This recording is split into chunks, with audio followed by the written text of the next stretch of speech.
Hello everyone, greetings from India. This is Nirbhay Chauhan from Eklavya Self-Learning Tutorials. Well, this is the first tutorial in the series of our Tech Draw for BIM full course. Well, this is a uh, course basically designed specially for the persons using BIM Workbench and they want to create their shop drawings or their documentation basically for their architectural models, which may be something like this. Okay, so in this course, we'll discuss all those aspects only, as you must have seen the previous tutorial, which is trip 000 introduction, where we covered all the aspects. So this is the major thing while going through the next tutorials, which is the backbone of all the things that we're doing is the preferences, especially the tech draw preferences. So these need to be set before proceeding, otherwise you may have to keep on changing the parameters for each and every view or each and every annotation or dimension that you're using. So this is something that you need to take care before beginning with your placement of views or doing your drafting in the drawing workbench in this text for the tech draw. So here in the edit in the top ribbon you have this settings called preferences. So we'll open that. After that, at the below you see this tech draw option. Simply click on it and then you get access to all the preferences which are there for your tech draw workbench. Okay, and these are something we'll be using before beginning. So you can just simply pause the video here and just copy, just take the screenshots and you can use these parameters for your own practice also. So the scale that we are using for our drawing is A2. I'll just tell you what exactly is that. So in the general tab, in TechDraw Workbench, the general tab, starting with the drawing update. So all of these are ticked up. That means whenever you make any change in your actual 3D model and the views are placed in a drawing TechDraw drawing sheet, these will be updated. And this auto distribute secondary views is basically when you're placing orthographic projections of any of your object or any of your building, basically the level, there are certain orthographic projections placed around the view. They are auto distributed. No, undoubtedly you can change their positions as well. Moving forward, you have the label font. So, and the label size. We are going with Segoe UI, but there are certain pre-selections which you can definitely use, and then the size, default size of label font. So as I can quickly show you, this is a label which we are using. Okay, so this is something that you need to take care. This can be up to your perception, and the ratio of the sizes of the font size that we're using is with respect to our drawing template, which is this one. So next comes the files and default template that we are using. So whenever you'll open your drawing workbench and you click on new drawing, so by default a drawing opens. So that is this one. So you can select from here, and from this given directory which is there in your FreeCAD installation, you can select any of the template as per your own convenience.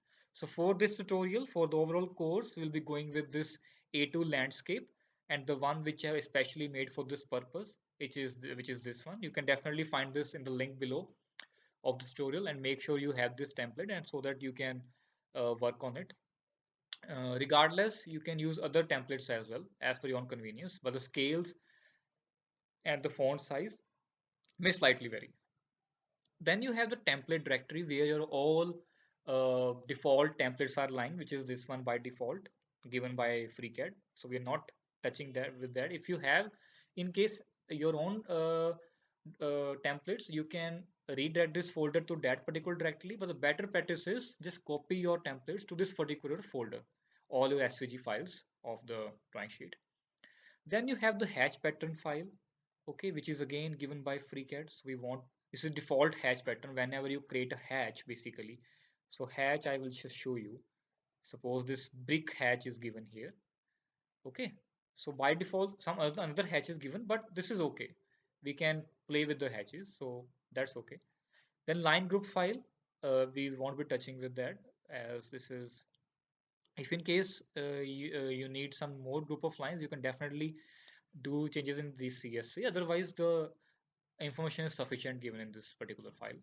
Then the welding directory is there if you need some more welding. Otherwise, I'll just show you what exactly are the welding. So you can see here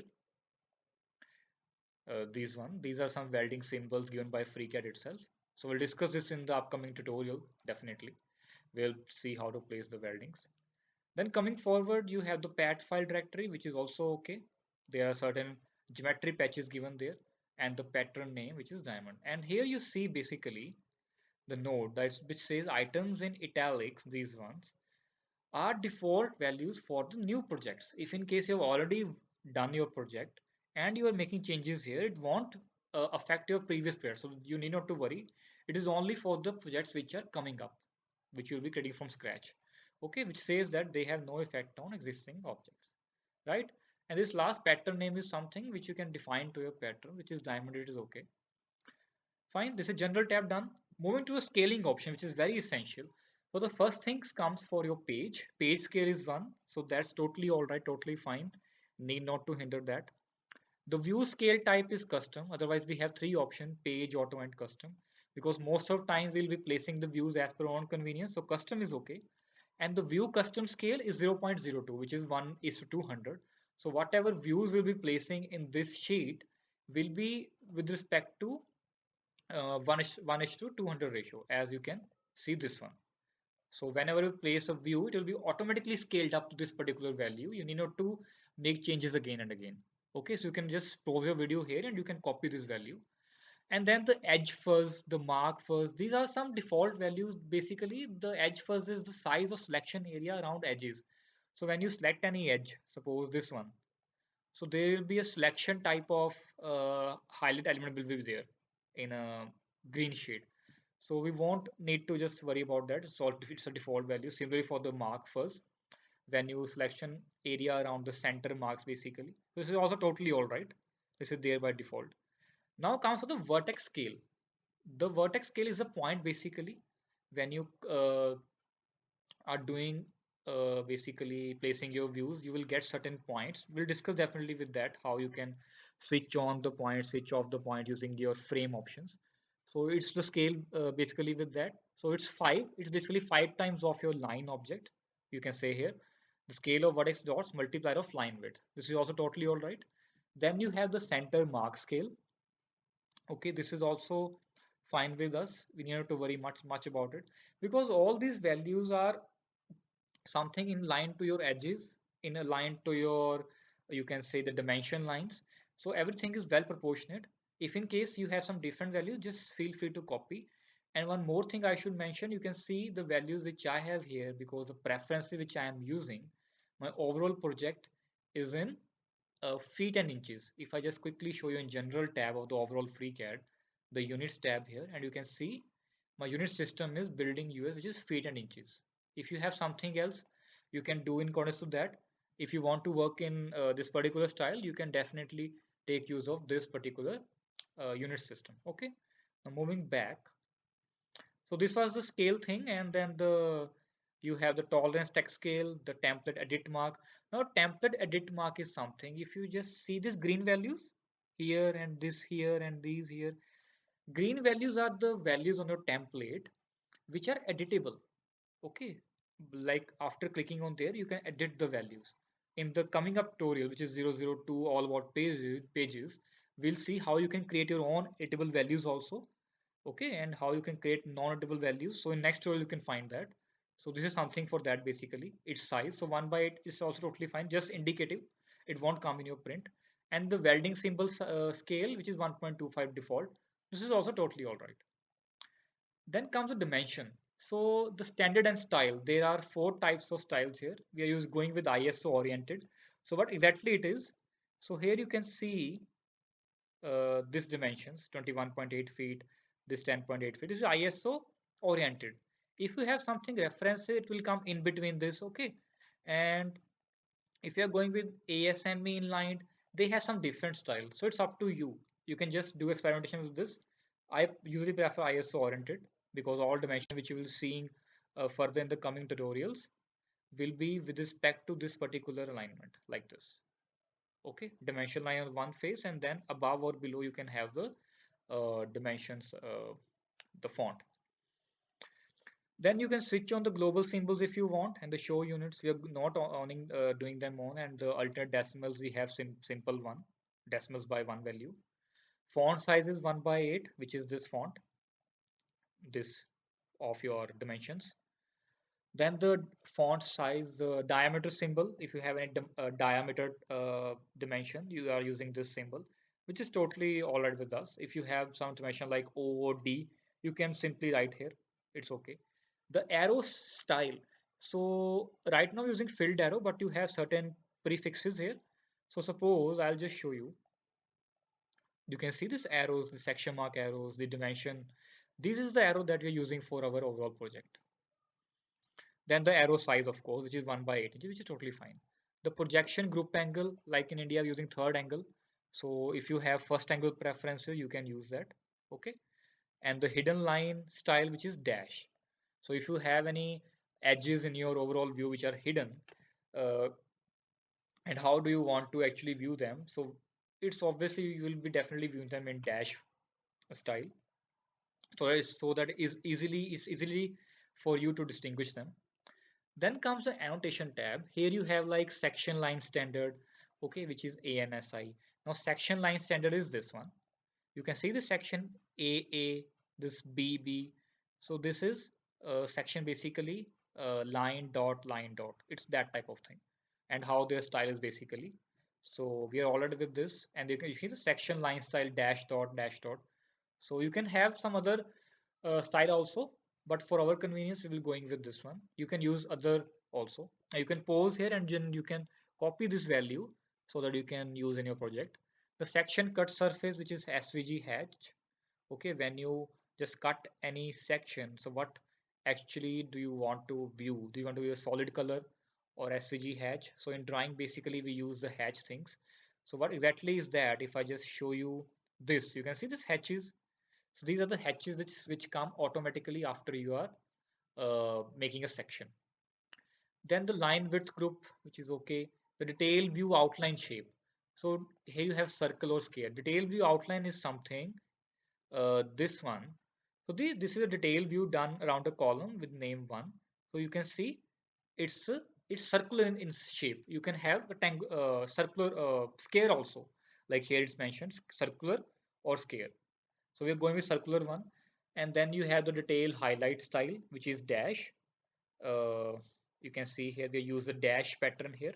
Okay, for our detail outline. Then you have the center line style, which is dash. Okay, the balloon shape.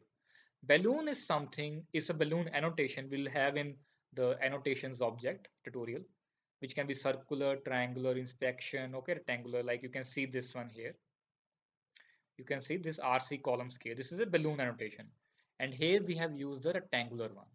This will definitely come in the upcoming tutorial for the annotations part, where you will learn the balloon annotation basically. Okay. And then the balloon leader end. It can be dot, it can be arrow. So what we have used for our convenience is basically, you can see this is arrow here, but you can have dot also. It's up to you. Fine. The how the leader ends basically, the balloon leader. Then the balloon leader kink length, which is 1 by 4th inch. Kink length is basically this length. Like whenever you're placing your balloon annotation, what exactly is the kink, the outer extension, okay, of the elbow basically of the kink. And then balloon orthogonal triangle, leader line, auto horizontal, which are totally fine values. And if you want to show center marks and print center marks, it's up to you. Right now we won't need center marks basically. It creates a lot of mess. So that's why we're keeping it off. Moving to colors. So I'll recommend to keep it like this only. Need not to make changes in this, which is because this is totally fine for us. Like the presetted value are yellow, setted are green, the background is whitish or grayish, dimensions are black, hatches are black, right? So that's why we won't doing much changes in this. If in case we have some particular dimension or style or edge to be color, we can definitely make it color with our own preference, because that is very rarely we need to color. Otherwise, most of our standard drawings are in black and white. Okay. Then the HLR values are for basically for the hidden line parameters. So these also I'll recommend to keep like this only. If in case you want to make some changes, we'll learn how to make them in specific view only. Okay, so going to advanced value, it is basically if you want to detect faces while you're navigating to your view, which is okay, you want to detect them, and then showing the section edges, which is also fine. And then rest of the things are better to be kept off. It may create unnecessary burden on your drawing. Fine. And then you have the dimension format. Okay, the line and cap shape, which is round. You can keep it round, you can keep it square or flat. Fine, guys. And then the maximum SVG hatch tiles. So these are totally fine. And then you can simply click on apply, and then you can begin with your further placing views and dimensioning whatever the things you want. So this was it. I think sufficient for the preferences tab for tag drop preferences. So you can just make changes in your preferences before beginning. And then next tutorial, we'll see all about the pages aspect of this course, how you can make your own custom pages for the drawing and make changes in that. So see you there, guys. Till then, you can practice and keep learning. Uh, Take care. Goodbye. This was Nirbhay Chauhan. Thank you so much.